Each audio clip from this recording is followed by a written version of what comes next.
ಊರಲ್ ಮೊನ್ನೆ ಹಬ್ಬ ಇತ್ತು, ಯಾಕೋ ಮಗ ಬರಲಿಲ್ಲ.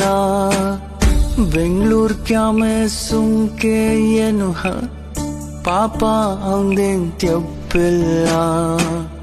ಚಕ್ಲಿ ನಿಪ್ಪಟ್ ಮಡಗ್ಯೂ ನೀನ್ ನಾಳೆ ಇಲ್ಲ ನಾಳಿದ್ ಮಗ ಬತ್ತನಲ್ವಾ.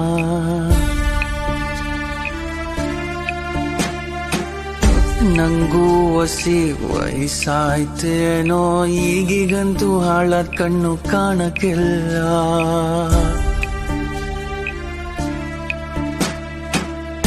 ಎದೆಯೊಳಗಿನ ತಮ್ಮ ತಮ್ಮ ತಮಟೆ ಯಾಕೋ ನಿಲ್ಲಂಗ್ ಕಾಣ್ತೈತೆ. ಅಷ್ಟ್ರಾಗೊಸಿ ಬಂದೋಗ್ ಮಗನೇ, ಮನ್ಸಿನ ಭಾರ ಇಳಿತೈತೆ.